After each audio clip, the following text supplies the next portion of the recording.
We just returned home from an entire month in the state of Alaska, and it was awesome. And we learned a whole lot about what to do and what not to do when planning and executing a trip in the state of Alaska, and we want to share all of that knowledge with you. We're Adam and Abby. Together, we are Travel with A Team. At the end of 2020, we quit our jobs to travel full time.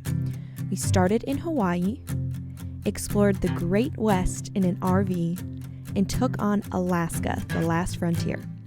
Subscribe to our channel to follow our adventures around the world. Tackling the last frontier is not something that you should take lightly. In fact, if we were to do it again, we would definitely do a number of things different. So we've put together our top 5 tips for how to plan for Alaska.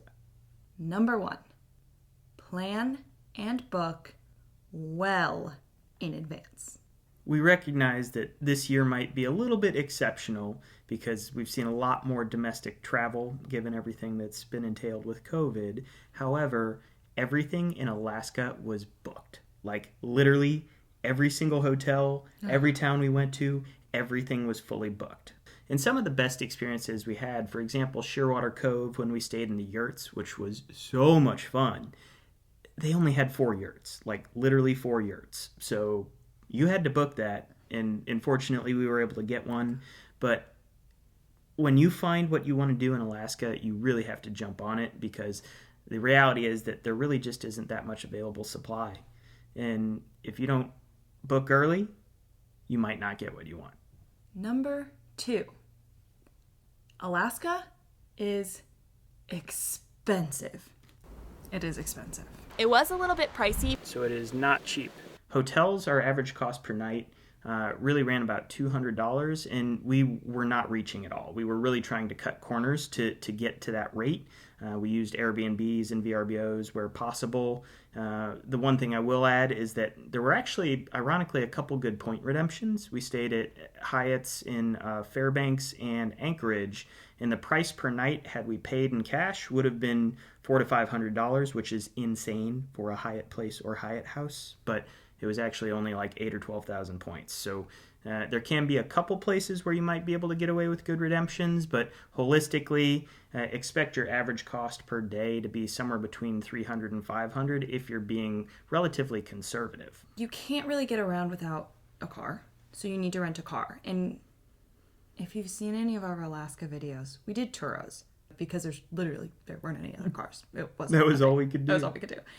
It was still like $100 a day, probably at the least expensive, for the car that you have to have. You cannot do Alaska really without a car because public transportation and those transportation options aren't that great. And they're expensive too. We took the train. It was pricey for us. It was probably over $100 a person to take the train.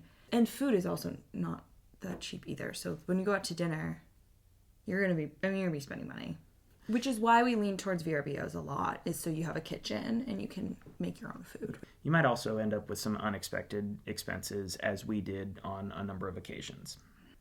Number 3, excursions are absolutely necessary. There's quite a few hikes. There's, some towns you can just kind of walk around, which wouldn't be quite as expensive. But if you really want to see what you're going to Alaska to see, let's be honest, you gotta pay for it, and it's not cheap. So we hiked on a glacier. We did the boat tour in Glacier Bay National Park. Both of those were around $200 a person, give or take.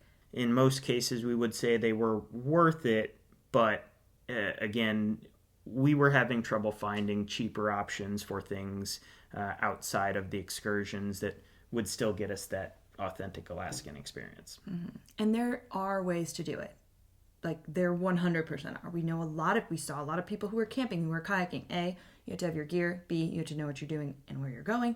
And C, you can't plan it 3 weeks before you leave. All right.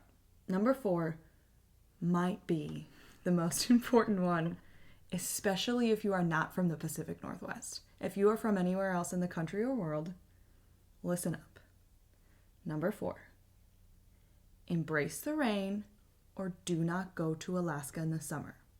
So we learned that it's either cloudy, at least cloudy and or rainy, roughly 85% of the time in Alaska during the summer. Your expectation should be that it is going to rain, you are going to get wet, and most likely everything that you want to do is outside. So make sure that you bring really, really good rain gear. Because if you don't have that, you're going to be wet and cold and everything is going to suck.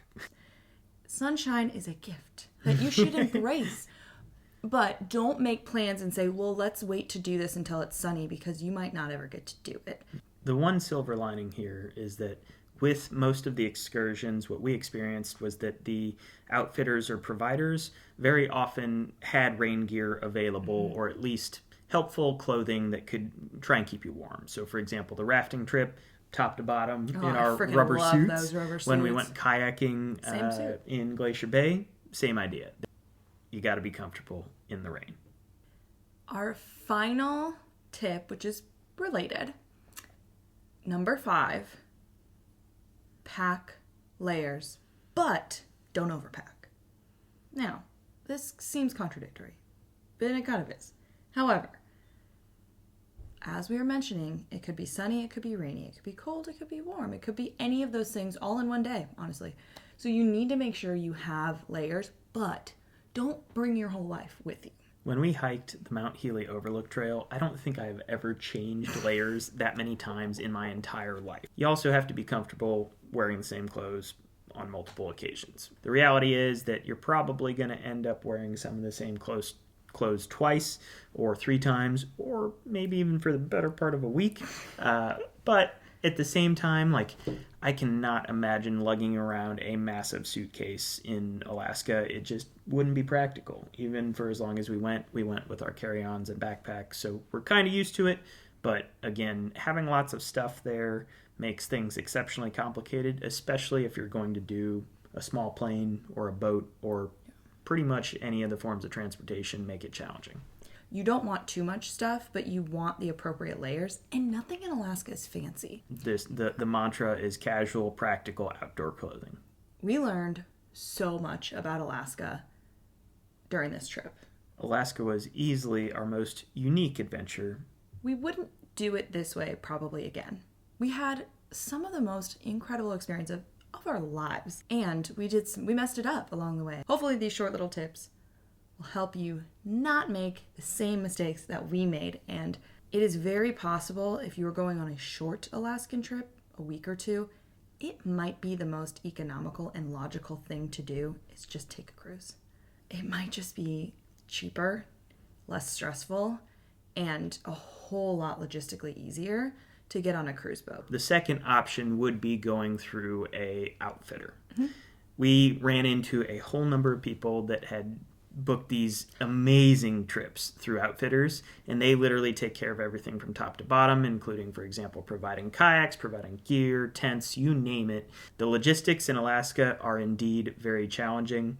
Hopefully, these tips help give you a little bit of information to make sure that when you're planning an Alaskan vacation, you are very well prepared, because the reality is that you need to be.